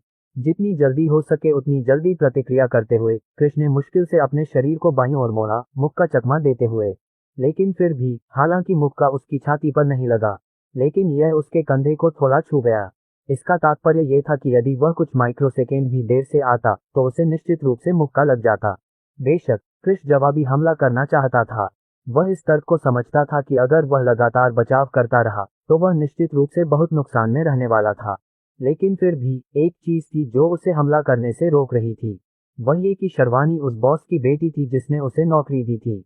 इसके अलावा वह वही थी जिसकी रक्षा करना उसका कर्तव्य था। अगर वह अचानक उसे घायल कर देता तो क्या वह अपनी नौकरी नहीं खो देता। हालांकि शर्वानी उन अमीर बेटियों से अलग दिखती थी जिन्हें उनके परिवार द्वारा लाड प्यार दिया जाता था, लेकिन क्या इसका मतलब ये था कि उसके परिवार को वह पसंद नहीं थी। अंकित के बारे में याद करके ही, जिसने उसे शर्वानी को कोई परेशानी न देने की चेतावनी दी थी, वह खुद को सहने से नहीं रोक पाया। सामान्य स्थिति में वह निश्चित रूप से दूसरे पक्ष की पृष्ठभूमि की परवाह नहीं करता। चूंकि वह उसके साथ मुकाबला कर रही थी, इसलिए उसे निश्चित रूप से हमला भी करना चाहिए था। अगर वह आगे बढ़ता और नौकरी खो देता तो उसे इसकी ज्यादा परवाह नहीं होती, क्योंकि वह आगे बढ़ जाता और दूसरी नौकरी की तलाश करता। लेकिन अब यह अलग था, क्योंकि अभी एक और मिशन चल रहा था और वह था नौकरी को बनाए रखना। इसलिए चाहे जो भी हो, उसे अपनी नौकरी बरकरार रखनी थी। और अगर यह शर्वानी की चाल थी कि वह उसे मारे ताकि उसे नौकरी से निकाला जा सके, तो यह निश्चित रूप से काम नहीं करने वाला था। जैसे जैसे समय बीतता गया, कृष को एहसास हुआ कि वह शर्वानी द्वारा किए जा रहे हमलों से निपटने में थोड़ा और कुशल होता जा रहा है। ऐसा लग रहा था कि वह उसके हमलों के पैटर्न को समझने में सक्षम था और इसी कारण से वह प्रभावी ढंग से प्रतिक्रिया करने में सक्षम था। लेकिन फिर भी वह अभी भी नुकसान में था और वह ये सोचने से खुद को नहीं रोक सका कि आखिर मिनट कितने लंबे थे। जैसे ही कृष सोच रहा था कि मिनट कब बीतने वाले हैं, मैं अचानक उसके सामने आ गई। उसी समय उसे अचानक महसूस हुआ कि उसकी मांसपेशियां फड़क रही हैं, जबकि जानकारी का एक बड़ा ढेर उसके दिमाग में अचानक भर गया। शर्वनी के हमलों के तहत मिनटों तक जीवित रहकर वैकल्पिक मिशन पूरा करने के लिए होस्ट को बधाई। होस्ट को शुरुआती स्तर के युद्ध कौशल से पुरस्कृत किया गया है। अध्याय 18, सान्विक। शर्वनी के हमलों के तहत मिनटों तक जीवित रहकर वैकल्पिक मिशन पूरा करने के लिए होस्ट को बधाई। होस्ट को शुरुआती स्तर के युद्ध कौशल से पुरस्कृत किया गया है। कृष्ण ने उस संकेत पर ज्यादा ध्यान नहीं दिया जो उसके सामने आवाज के साथ दिखाई दे रहा था। इसके बजाय उसने सिर्फ अपने शरीर में हो रहे बदलावों पर ध्यान दिया, साथ ही अपने दिमाग में आ रही सूचनाओं के भार पर भी। उसे लगा कि उसकी मांसपेशियों में खुजली हो रही है, क्योंकि मांसपेशियों की याददाश्त उसके शरीर में डाली जा रही थी। इसके अलावा उसके शरीर में जो जानकारी डाली जा रही थी वह युद्ध से संबंधित थी, और जब वह जानकारी पढ़ रहा था तो कृष्ण जानकारी की विषय वस्तु से आश्चर्यचकित हुए बिना नहीं रह सका। जानकारी इतनी विस्तृत थी कि कृष्ण को भी आश्चर्य हुआ कि क्या ये वास्तव में शुरुआती स्तर के युद्ध कौशल के बारे में थी। दूसरी ओर शर्वानी को नहीं पता था कि कृष्ण के साथ क्या हो रहा है। जब वह लड़का उसके हमले से बचने में कामयाब हो गया तो उसकी हरकतें अचानक रुक गईं। ऐसा लग रहा था जैसे वह किसी चीज से स्तब्ध हो गया हो। कृष्ण की इस तरह की प्रतिक्रिया का कारण न समझते हुए भी उसने अपना हमला बिल्कुल नहीं रोका। इसके बजाय उसने उसके चेहरे की ओर हमला किया। वह पहले ही निराश हो चुकी थी कि वह इस लड़के को उस तरह से छूने में कामयाब नहीं हुई थी जैसा वह चाहती थी, और चूंकि यह उसका मौका था इसलिए वह निश्चित रूप से इसे बर्बाद नहीं करने वाली थी। टकराना। उसकी मुक्का कृष के चेहरे से टकराए। तुरंत ही कृष की नाक घायल हो गई और उसमें से खून बहने लगा। शर्वानी ने जो मुक्का मारा था वह पूरी ताकत से था और खुद को रोक नहीं पा रही थी। शर्वानी स्वयं बिल्कुल भी कमजोर नहीं थी और इसलिए जब उसने हमला किया तो जैसे ही उनका हमला कृष पर पड़ा, कृष तुरंत वास्तविकता में वापस आ गया। जब उसे अपनी नाक पर दर्द महसूस हुआ तो वह सिस्टम को कोसने से खुद को नहीं रोक सका। आखिर सिस्टम ने उसे ऐसे नाजुक पल में पुरस्कार क्यों बांटे जैसे कि वह इस समय अनुभव कर रहा था। आखिरकार वह लड़ाई में थोड़ा विचलित था और शर्वानी ने उस अवसर का उपयोग उसे घायल करने के लिए किया। और उससे भी बढ़कर कृष देख सकता था कि शर्वानी फिर से हमला कर रही थी। इस तथ्य के बावजूद कि वह पहले ही उसे घायल करने में कामयाब हो चुकी थी, वह बिल्कुल भी नहीं रुकी थी। कृष्ण ने बिना किसी हिचकिचाहट के हमला टाल दिया और एक चाल चली। इस बार सिर्फ वही नहीं बल्कि शर्वानी भी कृष्ण की चाल से पूरी तरह हैरान थी। उसने आसानी से हमला टाल दिया। मेजबान इस समय मुश्किल स्थिति में है, इसलिए मिशन का इनाम मेजबान के लिए मौजूदा स्थिति में उपयोगी होगा। इसी कारण से मेजबान द्वारा मिशन पूरा करते ही इनाम तुरंत वितरित कर दिया गया। उसी समय जब कृष्ण इस बात से आश्चर्यचकित था कि कैसे उसने शर्वानी के हमले को आसानी से चकमा दे दिया, प्रॉम्प्ट उसके सामने प्रकट हुआ। बेशक कृष को वास्तव में संकेत की परवाह नहीं थी, बल्कि इसके बजाय उसने केवल इस तथ्य पर ध्यान केंद्रित किया कि उसने उस हमले को चकमा दे दिया था जो उसकी देरी से प्रतिक्रिया के कारण उस पर हमला होना था। दूसरी ओर शर्वानी भी इस बात से हैरान थी कि कृष ने हमला करने से खुद को बचा लिया, लेकिन उसे लगा कि यह लड़का वाकई किस्मत वाला है। इसलिए उसने हमला करना बंद नहीं किया और उस पर लात मारी। इस बार कृष ने सिस्टम पर ध्यान केंद्रित करने की बिल्कुल भी हिम्मत नहीं की। इसके बजाय उसने पहले लड़ाई पर ध्यान केंद्रित करने का फैसला किया, फिर बाद में सिस्टम से संवाद करने का फैसला किया। जिस क्षण शर्वानी ने हमला किया, कृष को लगा कि उसकी हरकतें अचानक धीमी हो गई हैं। हो सकता है कि यह सच हो कि यह बहुत धीमी नहीं थी, लेकिन फिर भी उसे लगा कि शर्वानी पहले से धीमी हो गई है। ये सोचकर कि ऐसा इसलिए हुआ क्योंकि वह थकी हुई थी, उसने इस बारे में ज्यादा नहीं सोचा और आसानी से हमले से बचते हुए एक तरफ हट गया। इस समय उसे एहसास हुआ कि उसकी मांसपेशियों की खुजली पहले ही बंद हो चुकी थी। इसके अलावा जिस तरह से वह हमलों से बच निकलने में सक्षम था, वह उसके लिए इतना स्वाभाविक था जैसे कि वह पहले भी कई बार ऐसा कर चुका हो। इसलिए उसे शर्वानी द्वारा किए जा रहे हमलों से निपटने में ज्यादा परेशानी नहीं हो रही थी। कृष के हमले से बचने के बावजूद शर्वानी ने हार नहीं मानी। उसने हमला जारी रखा और उसके हमलों की तीव्रता बढ़ती ही गई। लेकिन जिस बात ने उसे सबसे अधिक निराश किया वह ये थी कि अपनी पूरी ताकत लगाने के बावजूद उसे एहसास हुआ कि वह कृष से निपटने में बिल्कुल भी सक्षम नहीं है। दरअसल जब से वह उस पर वार करने में कामयाब हुई थी, तब से उसे मारने का कोई मौका नहीं मिला था। हर बार वह उसके हमलों को चकमा देने में कामयाब हो जाता था, जैसे कि वह पहले से ही उसके हमले का अनुमान लगा रहा हो। उसने हताशा में अपने होंठ भींच लिए। वह महसूस कर सकती थी कि वह पहले से ही थक चुकी थी, क्योंकि वह बिना रुके कई मिनट से लगातार हमला कर रही थी, लेकिन फिर भी वह तैयार नहीं थी। फिलहाल वह पहले से ही पसीने से तर थी। उसने जो लाल ट्रैक सूट पहना हुआ था, वह पहले से ही पसीने में भीगा हुआ था और उसके कुछ प्रमुख फीचर्स जैसे कि उसका फिगर उभरकर सामने आ रहा था। दूसरी ओर कृष उत्साहित था। उसने कभी नहीं सोचा था कि शुरुआती स्तर के युद्ध कौशल वास्तव में इतने शक्तिशाली थे।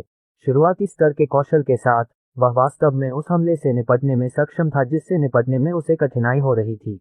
इसके अलावा उसे लगा कि अगर वह शर्वानी से निपटना चाहता है तो उसे खत्म करने से पहले बस 5 चालों का मामला होगा।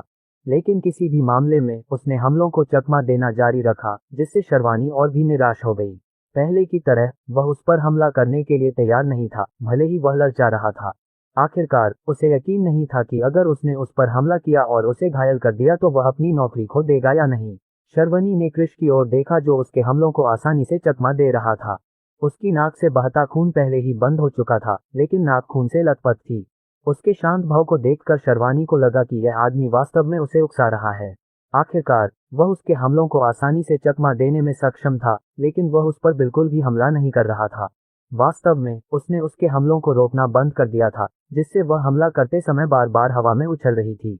जैसे ही शर्वानी हमला जारी रखने वाली थी, अचानक एक आवाज उसके कानों में पड़ी।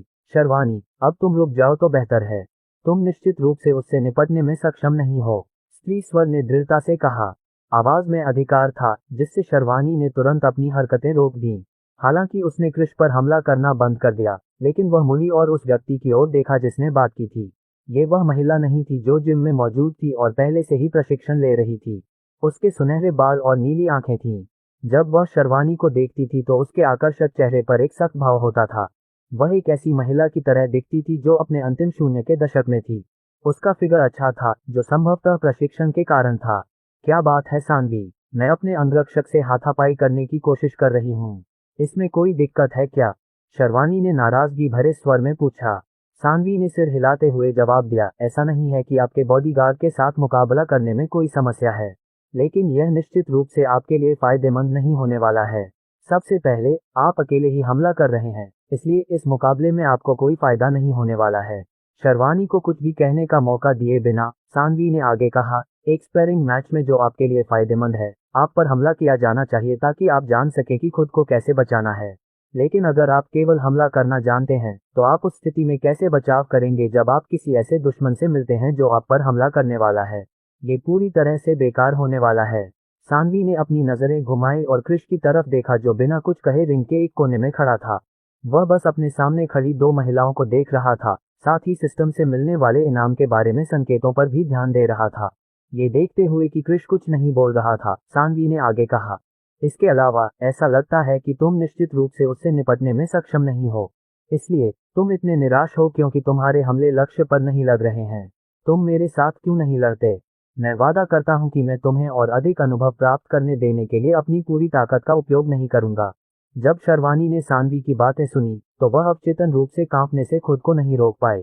वह जानती थी कि सानवी में कितना खौफ है। यह महिला पागल थी, उससे भी ज्यादा पागल। हर बार जब वे दोनों लड़ते थे तो वह हार जाती थी। इसके अलावा वह दूसरे पक्ष द्वारा इतनी पिटाई की जाती थी कि उसे दया की भीख मांगनी पड़ती थी। लेकिन भीख मांगने के बाद भी सानवी उसे तब तक पीटती रहती जब तक वह संतुष्ट नहीं हो जाती। इस बारे में भूल जाओ। मैं पहले से ही थक चुकी हूँ और मैं निश्चित रूप से तुम्हारे खिलाफ लड़ने वाली नहीं हूँ। शर्वानी ने तुरंत मना कर दिया। वह निश्चित रूप से इस युद्ध पागल के खिलाफ लड़ने वाली नहीं थी। सानवी को पहले से ही अंदाजा था कि शर्वानी राजी नहीं होगी, इसलिए उसने अपना ध्यान कृष की ओर घुमाया। क्या तुम मेरे साथ मुकाबला करना चाहते हो? उसने आंखों में उम्मीद की झलक दिखाते हुए पूछा। अध्याय 19। योजना विफल। सानवी को पहले से ही अंदाजा था कि शर्वानी राजी नहीं होगी, इसलिए उसने अपना ध्यान कृष की ओर घुमाया। क्या तुम मेरे साथ मुकाबला करना चाहते हो? उसने आंखों में उम्मीद की झलक दिखाते हुए पूछा। कृष को उम्मीद नहीं थी कि सानवी उससे लड़ने के लिए कहेगी। सच कहें तो वह वास्तव में शुरुआती स्तर के युद्ध कौशल की पूरी क्षमताओं का परीक्षण करना चाहता था, लेकिन अभी निश्चित रूप से इसके लिए समय नहीं था। इसके अलावा सिर्फ इस तथ्य से कि शर्वानी सानवी नाम की इस महिला से डरती थी, उसे संभालना निश्चित रूप से आसान नहीं था। चूंकि ऐसा था, इसलिए उसके लिए बेहतर था कि वह उसे इतना न ताकें, अन्यथा वह खुद को शर्मिंदा कर सकता था। इसलिए उन्होंने अपना सिर हिलाते हुए कहा, मुझे नहीं लगता कि यह अच्छा है न? कल से अपना कर्तव्य निभाने के लिए मुझे पूरी तरह स्वस्थ होना होगा। कृष्ण ने सानवी को मना करने के लिए बस एक बहाना ढूंढ लिया था। बेशक उसे अपनी ताकत के हिसाब से ढलना था, किसी भी लड़ाई में आगे बढ़ने से पहले अपनी सीमाओं को जानना था, अन्यथा वह ऐसी लड़ाई में खुद को खो सकता था जिसे वह जीत नहीं सकता था। जब सानवी ने कृष की बातें सुनी तो वह अपने होठों को बंद किए बिना नहीं रह सकी। वह कैसे नहीं समझ सकती थी कि कृष बस बहाना बनाने की कोशिश कर रहा था ताकि वह उसके खिलाफ न लड़ सके। सच कहूं तो वह यहाँ पहले से ही ऊब चुकी थी और कृष जैसे किसी से लड़ने के रोमांच का इंतजार कर रही थी। उसने देखा था कि कृष के पास काफी कौशल है और ऐसा लग रहा था कि वह शर्वानी के खिलाफ लड़ते हुए काफी पीछे रह गया था। वह इस आदमी की सीमाओं को जानना चाहती थी और इसी कारण से वह उसके खिलाफ लड़ने के लिए काफी उत्साहित थी।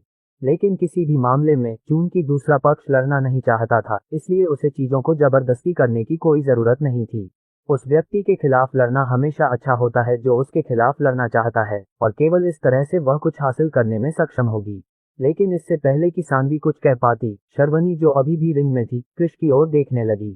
फिर उसने कुछ सोचा और कहा, कल अच्छी स्थिति में होने से तुम्हारा क्या मतलब है? तुम बस लड़ो और कल सुबह उठते ही तुम अच्छी स्थिति में होगे। आखिर आज शाम तक कितने घंटे बाकी हैं? शर्वानी को पहले ही एहसास हो चुका था कि उसके लिए कृष से व्यक्तिगत रूप से निपटना असंभव था, और चूंकि यहाँ एक अवसर था इसलिए उसे इसे लेना ही था। वह सानवी की ताकत को समझती थी और उसे विश्वास था कि सानवी निश्चित रूप से इस आदमी से निपटने में सक्षम है। अगर सानवी वाकई इस लड़के को अच्छी तरह पीटने में कामयाब हो जाती तो शायद उसे यहाँ रहने में शर्मिंदगी महसूस होती और वह यहाँ से जाने का फैसला कर लेता। ये कुछ ऐसा था जिसका उसे बेसब्री से इंतजार था। इसके अलावा वह निश्चित रूप से इस तथ्य से खुश नहीं थी कि उसके पास मौजूद सभी कौशल के बावजूद वह वास्तव में कृष से निपटने में सक्षम नहीं थी। हालांकि वह उसे एक बार मारने में कामयाब रही थी, लेकिन ऐसा लगता था कि वह किस्मत से बाहर थी और इस तथ्य के कारण कि कृष उसे गंभीरता से नहीं ले रहा था। कृष ने जब शर्वानी की बात सुनी तो वह मन ही मन उसे कोसने से खुद को नहीं रोक सका। ये औरत हमेशा उसके लिए मुसीबत खड़ी करने की कोशिश करती रहती है और चूंकि वह उससे निपटने में सक्षम नहीं थी, इसलिए वह वास्तव में उससे चाकू उधार लेने की कोशिश कर रही थी। इसे यहीं रहने दो।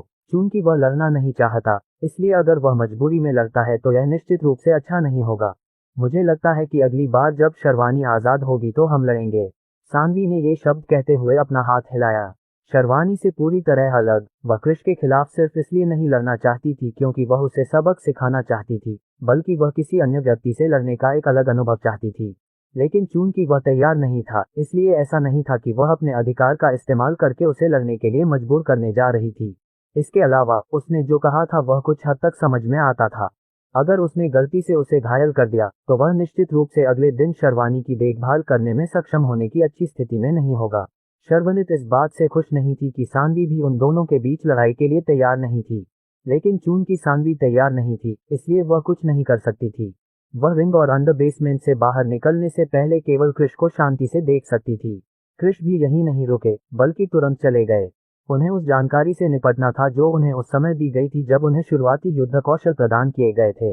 सानवी ने उसकी पीठ पर नजर डाली और मन ही मन सोचा, मुझे आश्चर्य है कि इस लड़के की पृष्ठभूमि कैसी होगी। सच कहूं तो ऐसा लगता है कि वह परिवार द्वारा रखे गए कई अंगरक्षकों की तुलना में काफी कुशल है, लेकिन फिर भी वह उनकी तुलना में काफी युवा है। डी में सानवी ने अपना सिर हिलाया और खुद ही प्रशिक्षण जारी रखने का फैसला किया। ऐसा कुछ भी नहीं था जो वह अभी कर सकती थी, ये देखते हुए कि उसके पास कोई स्पैरिंग पार्टनर नहीं था। वह केवल खुद पर निर्भर थी कि वह सुधार करे। मुख्य हवेली में स्थित जिम से बाहर निकलने के बाद क्रिश तुरंत अपने कमरे में वापस चला गया। उसके बाद उसने जो जानकारी प्राप्त की थी उसे पढ़ना शुरू किया। जितना अधिक वह जानकारी पढ़ता गया उतना ही अधिक आश्चर्यचकित होता गया। उसने कभी उम्मीद नहीं की थी कि शुरुआती स्तर के युद्ध कौशल वास्तव में इतने अद्भुत होंगे। तो फिर शुरुआती स्तर के बाद आने वाले अगले स्तरों के बारे में क्या? अगर वह उन कौशलों को हासिल करने में कामयाब हो जाता तो वह कितना शानदार होता। होस्ट को सिस्टम द्वारा दिए जाने वाले कौशल के बारे में ज्यादा चिंता करने की जरूरत नहीं है। सिस्टम का वर्गीकरण इस दुनिया में मनुष्यों द्वारा इस्तेमाल किए जाने वाले वर्गीकरण की तुलना में एक स्तर ऊपर है। सिस्टम की गणना के अनुसार शुरुआती स्तर के युद्ध कौशल इस दुनिया के उन्नत स्तर के कौशल के बराबर होने चाहिए। क्रिश को ये सुनकर तुरंत आश्चर्य हुआ। ऐसा लग रहा था कि यह सिस्टम जहां से भी आया है वह निश्चित रूप से इस दुनिया की मानव जाति की तुलना में उच्च स्तर का है। लेकिन ये देखते हुए कि यह सिस्टम कितना शक्तिशाली था, यह अपेक्षित था।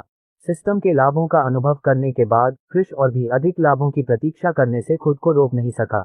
इस समय वह सोच रहा था कि एक सप्ताह के बाद होने वाले उत्तरजीविता मिशन को पूरा करने के बाद उसे किस तरह का इनाम मिलने वाला है। लेकिन किसी भी मामले में उसे उम्मीद थी कि यह अच्छा होने वाला था।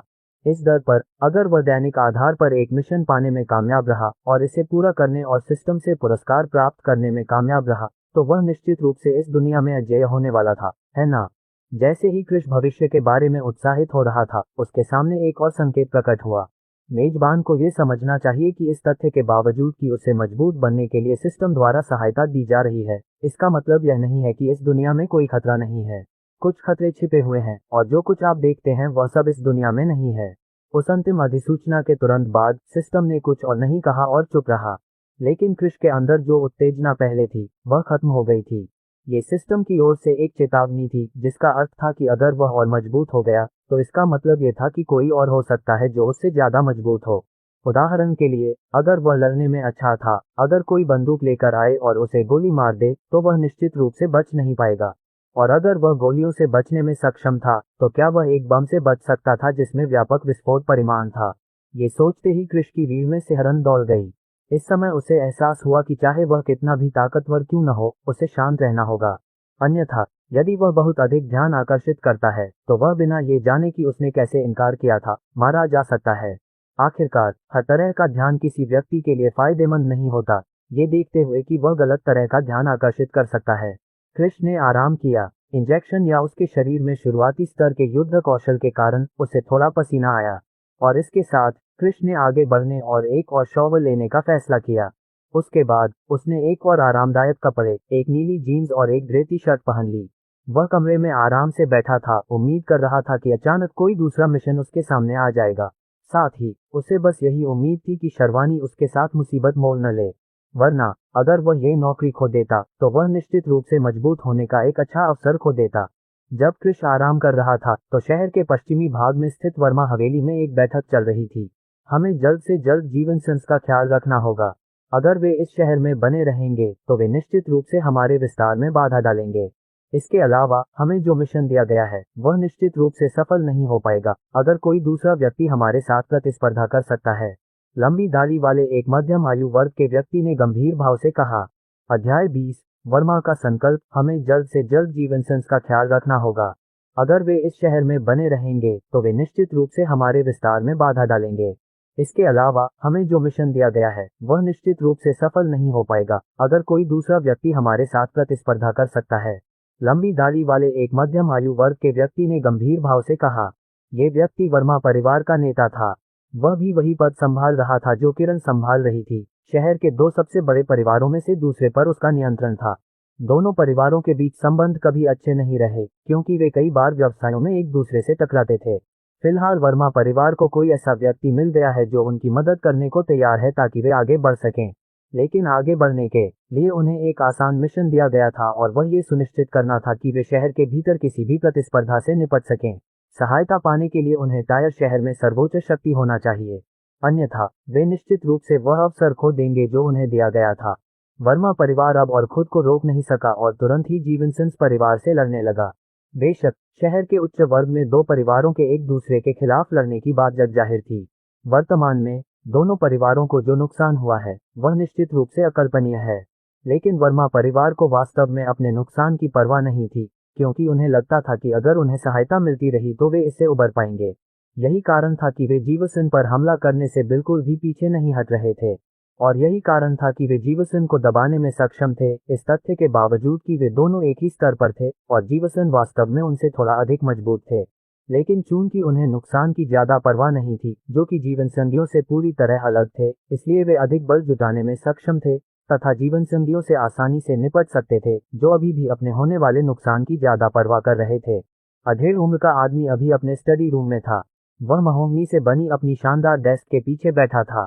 महोगनी डेस्क के ऊपर फाइलों का ढेर लगा हुआ था जो इस समय अव्यवस्थित था, लेकिन फिर भी अधेड़ उम्र के आदमी को फाइलों की कोई परवाह नहीं थी। उसके पीछे एक बहुत बड़ी शेल्फ थी जिसमें कई किताबें और घर के अंदर की सजावट के सामान रखे हुए थे। उसके सामने एक सोफा था, उस पर दो लोग बैठे थे। उनमें से एक अधेड़ उम्र का आदमी था और दूसरा बूढ़ा आदमी था। बूढ़े आदमी के बाल सफेद थे और उसके चेहरे पर झुर्रियां थीं जो उसकी उम्र का संकेत दे रही थीं, लेकिन फिर भी उसकी नीली आंखें चमक रही थीं जो उसके उच्च मनोबल का संकेत दे रही थीं। वह इस समय तिरछी मुद्रा में बैठा था, जिससे पता चल रहा था कि वह कितना बूढ़ा है, और उसकी उम्र के बावजूद उसके आसपास के दो लोग उसका बहुत सम्मान करते थे। दूसरी ओर अधेड़ उम्र के आदमी के सिर पर बाल नहीं थे, जो कमरे की छत पर लगी लाइट की रोशनी में चमक रहा था। उसकी थोड़ी साफ सुथरी थी, आंखें पतली थीं, माथे पर झुर्रियां थीं और उसमें चालाकी की झलक थी। वह इस समय मुस्कुरा रहा था, मानो उसे इस बात की कोई परवाह ही नहीं थी कि दूसरे अधेड़ व्यक्ति ने क्या कहा था। ऐसी स्थिति में आप क्यों मुस्कुरा रहे हैं? आप समझते हैं कि अगर हम जल्द से जल्द इस मामले को नहीं सुलझाते हैं तो हम एक ऐसा अवसर खो देंगे जो मिलना मुश्किल है। हम बहुत भाग्यशाली हैं कि हमें यह अवसर मिला और हमें इसे बिल्कुल भी नहीं खोना चाहिए। दाढ़ी वाले अधेड़ उम्र के व्यक्ति पृथ्वी ने कहा, जब उसने गंजे सिर को भौहें सिकोड़ते हुए देखा। उसके मांसल शरीर और उसके डरावने हाव भाव ने गंजे सिर को अचानक मुस्कुराना बंद कर दिया, ये सोचकर कि वह दूसरे पक्ष से भयभीत था। लेकिन फिर भी उसने कुछ नहीं कहा और बस चुप रहा। जब दूसरे पक्ष को एहसास हुआ कि वह इस मामले को फिलहाल छोड़ सकता है, तो उसने बूढ़े आदमी की तरफ देखा जो अब तक चुप था और उसकी राय जानने का इंतजार कर रहा था। जब बूढ़े ईशान को एहसास हुआ कि पृथ्वी उसकी ओर देख रहा है, तो उसने बोलने से पहले अपना गला साफ किया। मैं समझता हूं कि आप इस समय जल्दी में हैं, लेकिन आपको ज्यादा चिंता करने की जरूरत नहीं है, क्योंकि हमें इस मामले को संभालने के लिए 3 महीने का समय दिया गया है। ये सच हो सकता है कि जीवनसिंह की देखभाल 3 महीने के भीतर करना थोड़ा मुश्किल है, लेकिन जब तक हम पूरी कोशिश करेंगे हमें उनकी देखभाल करने में कोई परेशानी नहीं होगी। अभी हमें बस यही करना है कि हम जो चाहते हैं उसे पाने के लिए कई चीजों को जोखिम में डालते रहें। ये सच है कि हम बहुत कुछ खोने जा रहे हैं, लेकिन इस सब के अंत में हम जीवनसंगियों को नष्ट करने जा रहे हैं, और जीवनसंगियों के नष्ट हो जाने के बाद हम जो लाभ प्राप्त करने जा रहे हैं वे उन सभी नुकसानों की भरपाई करने में सक्षम होंगे जो हमें हुए होंगे। बूढ़े आदमी की बात सुनकर पृथ्वी कुछ देर के लिए सोच में पड़ गया। ऐसा नहीं था कि उसे यह बात समझ में नहीं आई, क्योंकि वही था जिसने जीवन संगिनी पर इतना दबाव डाला था। बस बात यह थी कि वह पूरी ताकत से काम नहीं कर रहा था, जितना संभव हो सके नुकसान को कम करने की कोशिश कर रहा था। यह उसकी सतर्क रहने की आदत थी जिसने उसे और उसके परिवार को तब से लगातार सफल होने में मदद की जब से उसने पद संभाला था। वह एक बार में सब कुछ जोखिम में डालने को तैयार नहीं था। आखिरकार कोई नहीं बता सकता था कि दूसरा पक्ष अचानक अपना मन बदलने का फैसला करेगा या नहीं। अगर उन्होंने अपना मन बदलने का फैसला किया और उनका समर्थन नहीं किया, भले ही उन्होंने जीवनसिंह का ख्याल रखा हो, तो शहर के भीतर अन्य ताकतें निश्चित रूप से उन्हें नीचे गिराने का अवसर लेंगी। मानो बूढ़ा आदमी पहले से ही जानता था कि पृथ्वी क्या सोच रहा था। उसने अपना सिर हिलाया और कहा, कभी कभी बड़ी उपलब्धियां हासिल करने के लिए आपको सतर्कता को खिड़की से बाहर फेंकना पड़ता है। यदि आप पीछे हटने की अपनी इस आदत को जारी रखते हैं तो भविष्य में किसी समय आपको निश्चित रूप से कुछ नुकसान उठाना पड़ेगा। पृथ्वी ने कुछ नहीं कहा और बूढ़े व्यक्ति की कही बात पर विचार करता रहा। उसे एहसास हुआ कि बूढ़े व्यक्ति ने जो कहा था वह सच था। अगर वे वास्तव में जीवन सिंह का जल्द से जल्द ख्याल रखने में कामयाब हो जाते तो इससे दूसरे पक्ष के अचानक अपना मन बदलने की संभावना कम हो जाती। इसलिए उनके लिए पूरी ताकत से आगे बढ़ना बेहतर था। उन्होंने गंजे सिर वाले व्यक्ति रब की ओर देखा और कहा, तुम अब कार्रवाई कर सकते हो, लेकिन सुनिश्चित करो कि तुम अभी हद से आगे न बढ़ जाओ। हम उन्हें धीरे धीरे संभालेंगे, इससे पहले कि हम उन्हें एक झटके में खत्म कर दें। हाँ, बस यही तो मैं इंतजार कर रहा था। अगर तुमने मुझे पहले ही इस मामले को संभालने की इजाजत दे दी होती तो मैं निश्चित रूप से सब कुछ पहले ही खत्म कर चुका होता, लेकिन तुम बस अपने विरोधियों पर दया करते रहते हो और पीछे हटते रहते हो। रब जोर से हंसा और इतना उत्साहित था कि उसकी हंसी से उसका शरीर कांप रहा था। पृथ्वी ने रब की बात सुनकर बस भौहें से कुड़ी, लेकिन उसने कुछ नहीं कहा। इसके बजाय वह कई जवाबी उपायों के बारे में सोचने लगा कि जब वे जीवन सिंह के खिलाफ पूरी कार्रवाई शुरू करेंगे तो बाद में क्या करना चाहिए। जब रब को एहसास हुआ कि पृथ्वी कुछ नहीं बोल रहा है तो वह कुछ नाराज हुए बिना नहीं रह सका, लेकिन फिर भी उसने मन ही मन सोचा, बस तुम रुको, मैं इस मामले को इतनी तेजी से निपटा दूंगा, इस तरह से कि जब तक तुम अपनी योजनाएं पूरी करना चाहोगे तब तक मैं टायर जीवन सिंह का पूरा ध्यान रख चुका होऊंगा।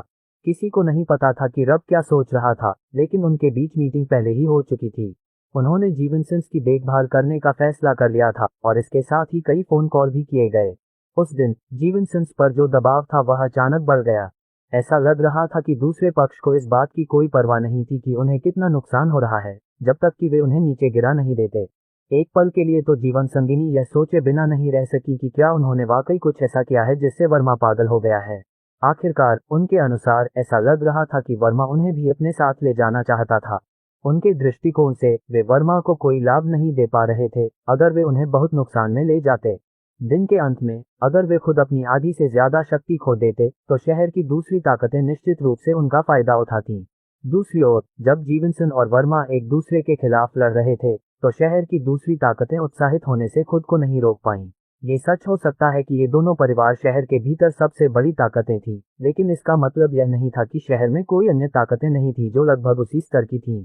इस समय वे सब कुछ किनारे से देख रहे थे, दोनों परिवारों के नुकसान का इंतजार कर रहे थे, फिर उनका फायदा उठाकर उन्हें एक साथ नीचे गिराने की कोशिश कर रहे थे। उस समय अगर वे दोनों परिवारों का फायदा उठाते तो वे निश्चित रूप से शहर के नए नेता बन सकते थे।